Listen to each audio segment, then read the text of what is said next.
This is what getting a degree looks like.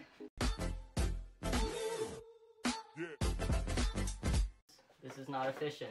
I don't know what's going on with like the spooky light vibe we have going on. It's like not bright enough. I'm too lazy to get out good lights, so we're gonna go with like this campfire story time vibe with the mukbang. In what's it called? In honor of Pride? I don't know. What am I trying? What is the word I'm looking for? It's Pride Month, so let's do a video about trans things. I've been questioning Laugh lately, so I was like, you know what? I'm saddles. We're gonna get food. I literally got a bunch of things. Don't worry, this isn't gonna be wasted. It's gonna go in the fridge, and we're gonna eat it for multiple meals later. Oh my god, I dropped the. Oh no! Oh no! Oh no! Oh! It's a mess. Okay, hang on. Cup it. We're gonna cup it. This is a state already. I've got some positive stories. I've got some negative stories. I don't ever get their burgers or anything like that, so I'm gonna try that today. Had to go with the wrap. Oh my god, that is, wow. Okay. Hello, a fry. Once I've got the food out, we can start the stories. All the drinks are like tipped over too. Okay. 2 drinks. Their sugar cookies are looking like bananas. And then we have the Happy Meal. How appealing. So basically, like, these stories are gonna be from when I was like pre-transition or really early in my transitions. The first story I'm gonna tell you, we were playing Catan. And that game, okay. It gets intense when you play. It was my turn to play, roll the die, whatever. I'm in a group of friends of like maybe 5 people, something like that. And this was before I came out to the rest of the little group of 5 people or something. And I remember Robin was just like, oh my god, can you just let him take his turn? Like that kind of thing. It slipped out and nobody else noticed, but all 3 of us, like, we had a triangle of locking eyes. We knew. We had this link. They heard it and they were probably like, the foop, who are you talking about? But it was like before I came out, so we were just like, huh. Alright, gentle folks. This one's a little R-rated. So, the term packing for trans people, put stuff down in your crotch area to make it look like you've got the bulge. That was one of the first things that I did for myself, because it was something that I could do mentally and nobody knew. So here I am at like, I'm not even joking, I think I started that at age 13 or 14, 14 probably, I'll say, 14 or 15 maybe. I started off small, so like, my school and like people wouldn't really know. They'd be like, what the foop? That backfired one gym class. Who reaches for the yogurt first? Okay. It all happened in gym class. That's when it went downhill.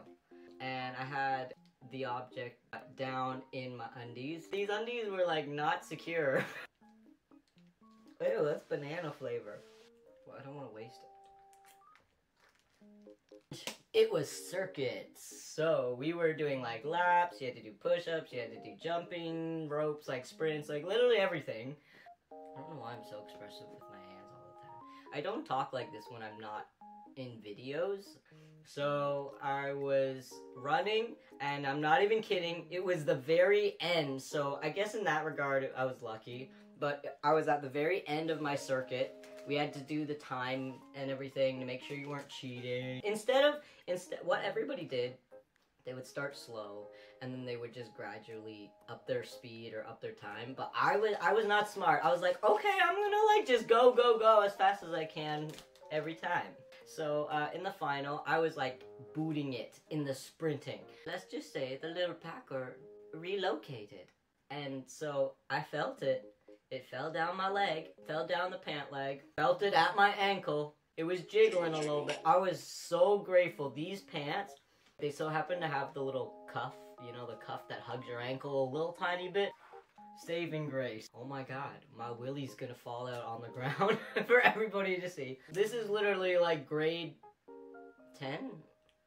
Here I was running to like put in my time, and then I raced to the bathroom to fix it. Put it back in its rightful location. That was a really like silent panic one for me.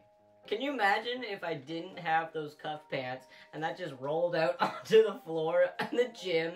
Okay, should I be done with that story? Man, I don't even want to think about that. Oh, my first time using a male washroom was in the Salvation Army Church. Okay, it's like, I'm not bitter about it. My friends are more bitter about it than I am. But let's just say that, like, I was working in a workplace. They did know about me, but I guess, like, they weren't used to it and all that stuff, like, years later. Anyways, I hauled her aside because she kind of, like, kept misgendering me and that kind of thing, which is, like, I'm genuinely, like, pretty anxious when it comes to, like, approaching people about something, so let's try the burger. Hey, sorry, I'm not quite sure if you knew, but I was like, my name's Carter, and I know you know that, but I was like, I didn't know if you knew about the part where I, like, kind of go by he, him, and that kind of thing. Her justification for it was a little weird. It was just like, I just have 2 daughters at home, and I'm, like, so used to just calling them her and she. So, oh, okay, yeah, understandable. And in my head, all I could think of was, I've got a dad at home. Do I come out here and calling you daddy? No, like, you know, it was kind of like justification for herself, I guess. Not gonna lie, I thought it was gonna have a bit more flavor. Okay, I'm getting a bit of the flavor. That was an interesting story. I don't know. And then there was like other things that she kind of did to like try and justify it later and make up for, I don't know. It was just kind of a little weird situation, you know, just a weird situation. I had a girl ask me what inspired my mother to call me my name. Okay, so there's context behind it, and she actually just so happened to be blind, so she couldn't see me, and I was pre-transition.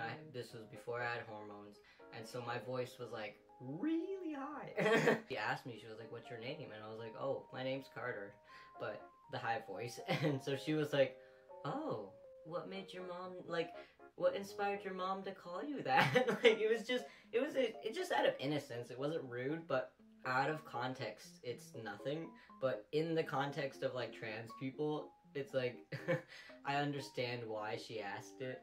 Why am I tearing apart my fries?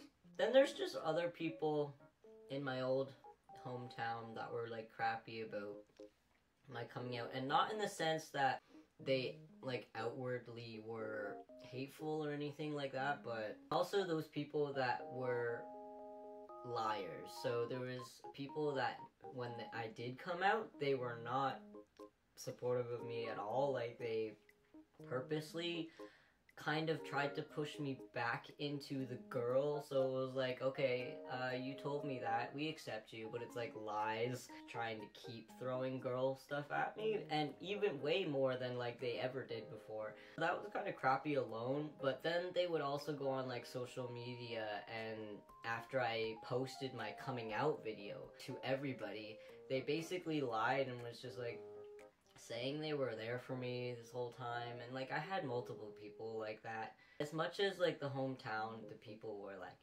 nice, I did have some people that like treated me different. I don't know, like I babysat their kids for them and like that kind of stuff, and like some of them treated me very different even. I've disconnected from certain people from that life, like and I don't mean anything offense to it, but it's just like, you know, it's a life that made me so miserable. Not specifically them in particular, but like sorry, my life there was just miserable, so I don't want to remember parts of it for a reason. Should we try the donut? Oh, that icing is very sweet. In drama club at the time, we were doing a play where we could, you know, use our own name or we can make up a character. And so at the time, the guidance counselor was like the best guidance counselor ever, and he was only there for that one singular year. Actually, he was the only like teacher that knew that I told. So when we had to like make up our characters, you know, I used the name Carter, and it's like only the secret friends that were, there was like one person or two people in the drama group that knew. Drama within drama, a fake life within a real life. Or is that a real life within a fake life? Or is it a real life within a fake life that's in a real life?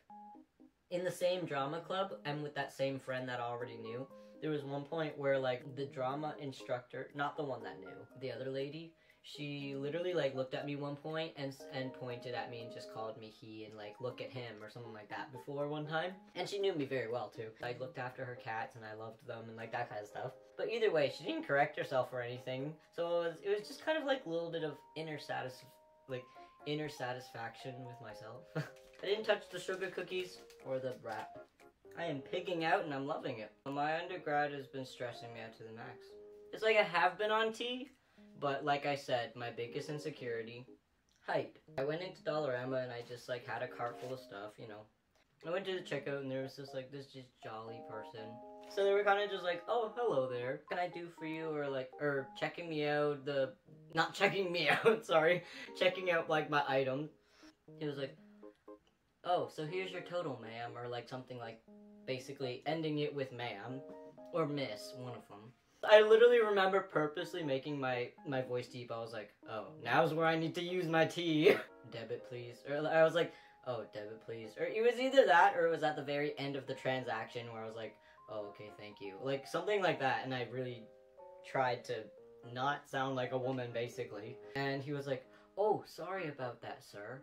And so it was really, really nice. Like, it was a little confidence boost for me. Because I was just this hobbly little weird goblin-looking kid. Yeah, I don't know what more to say. You learn every day. You keep getting these fun, interesting situations. So, we're just gonna leave it at that. Then I get weird online encounters like this all the time. So it's like, those are uncomfortable too. Hope you enjoyed this random spontaneous idea. So in honor of Pride Month, I hope you enjoyed these stories. And make sure to like, subscribe. Don't forget to share with your friends, your family, and your neighborhood squirrels. And I shall see you in my next video. Bye-bye. We're breaking out the nuggies.